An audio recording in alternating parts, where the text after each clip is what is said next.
L'activisme des hedge funds en action. Vanessa Serret, bonjour. Bonjour Jean-Philippe.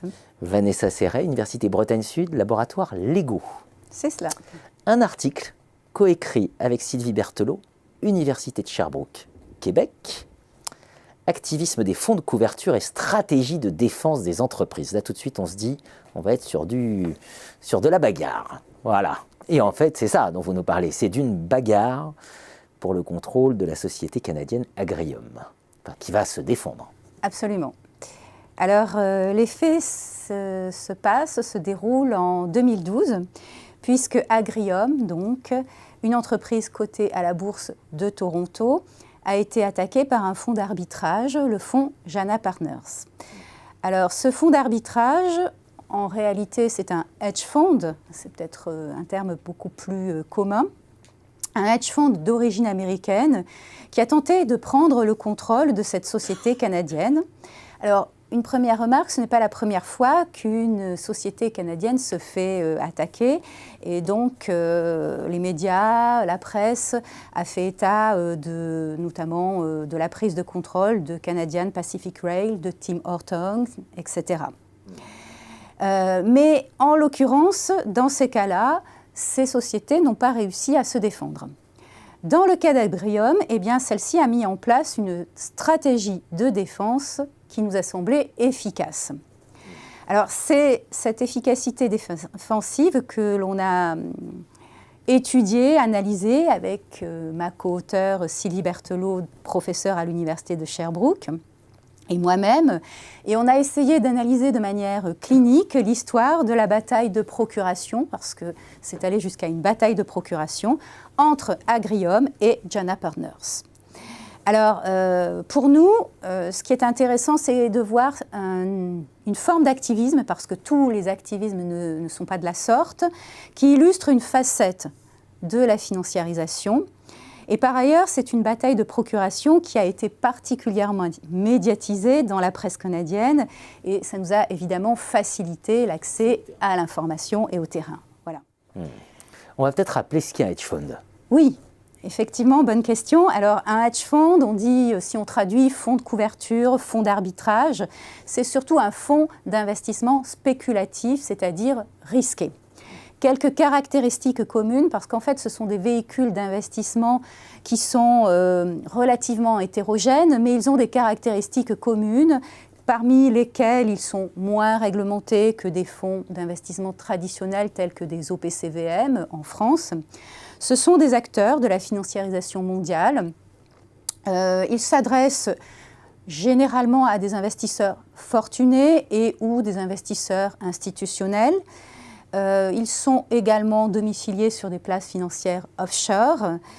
Et en réalité, la catégorie de hedge funds qui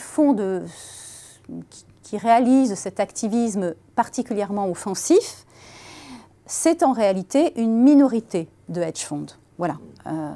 En tout cas, ils déploient des stratégies activistes très offensives à l'encontre d'entreprises cibles et c'est l'histoire que nous avons souhaité relater. Justement, en termes de ciblage, pourquoi une société comme Agrium se retrouve d'un seul coup la proie d'un prédateur? Effectivement.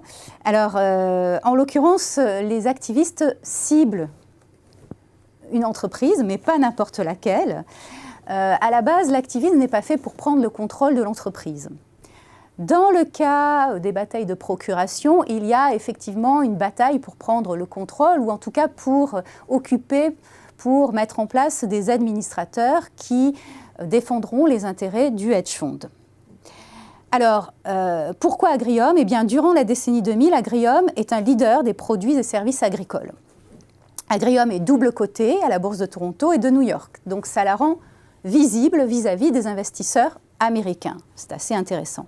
Sa structure d'actionnariat est diffuse. Il n'y a pas donc d'actionnaire majoritaire, c'est ce que cela signifie.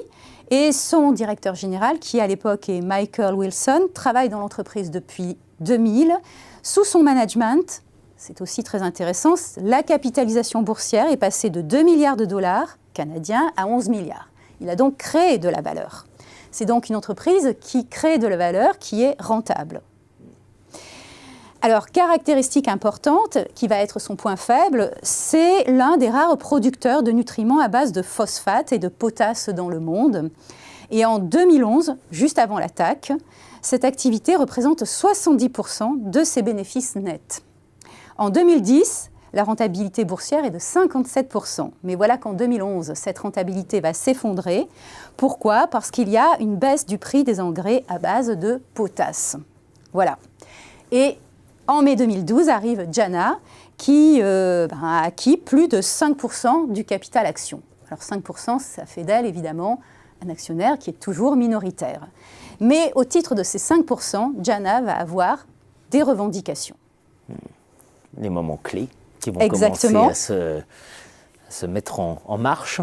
Alors, les exigences de Jana vont être les suivantes. Elle souhaite, premièrement, qu'Agrium cède certaines de ses unités d'exploitation, bien sûr les moins rentables.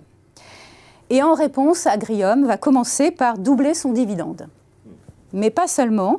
Agrium va constituer un comité d'administrateurs assisté d'experts, chargé d'étudier les propositions de Jana. Donc, pour l'instant, c'est de la négociation. Et ce comité va conclure qu'il n'est pas pertinent de vendre les unités d'exploitation les moins rentables. Donc, Agrium n'est pas d'accord. Agrium annonce également un programme de rachat d'actions afin de distribuer des liquidités aux actionnaires. En fait, elle se prépare à la bataille.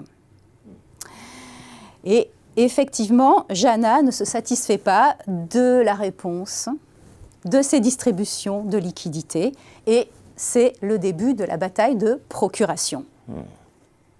Et alors, à la fin, qu'est-ce qui se passe ? L'objectif de Jana, ça va être d'obtenir le plus de procurations d'actionnaires pour ensuite faire élire des administrateurs représentant ses intérêts, ses propres intérêts.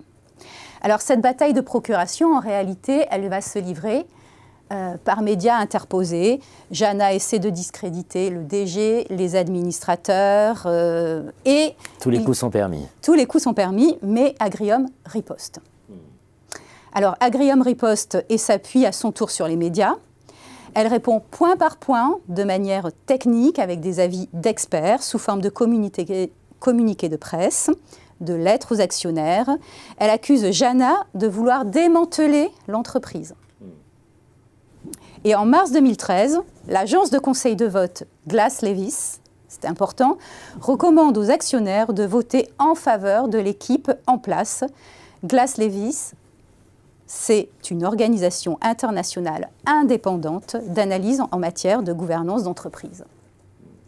Seulement voilà, le lendemain de la prise de position de Glass Lewis, c'est ISS, l'autre agence de vote internationale d'importance, qui prend position cette fois-ci pour Jana, c'est-à-dire pour le hedge fund. Alors entre mars et juin, les deux organisations vont multiplier les communiqués et en avril, Agrium augmente à nouveau la distribution de dividendes. Finalement, en juin 2013, les administrateurs proposés par Agrium sont tous élus. Très bien. Voilà. C'est un happy end, sauf que... Alors au moment de sa défaite, Jana va émettre un très long communiqué revendicatif. Alors l'épilogue, c'est effectivement Agrium l'a emporté, parce que la majorité des actionnaires lui est restée fidèle. C'est la cause principale. Mais elle a communiqué vis-à-vis de ses actionnaires. Ces actionnaires ont cru, c'est une histoire de croyance, les déclarations d'Agrium, tout en bénéficiant, bien sûr, de larges dividendes. Alors, la question qu'on peut se poser, finalement, c'est est-ce que Agrium a véritablement remporté la bataille sur Jana Partners ? Oui, si l'on considère qu'Agrium n'a pas perdu le contrôle, elle n'a pas cédé certaines activités, contrairement aux exigences de ses actionnaires, de son actionnaire, mais en revanche, cela lui a coûté cher. Cela lui a coûté cher et donc... Et voilà, alors pour aussi, anecdote... oui. Obère aussi ses capacités de développement. Absolument, tout à fait. Et d'ailleurs, pour anecdote, en 2016, Agrium a fusionné avec Potash Corp, C'est une entité désormais qui contrôle 2/3 du marché de la potasse en Amérique du Nord et elle est maintenant suspectée de porter atteinte à la concurrence. Mais ceci est une autre histoire. Et Wall Street d'Oliver Stone avec Gordon Gekko n'a pas pris une ride. C'est ça que moi j'en retiens également. Tout à fait. Merci beaucoup Vanessa Serret. Merci.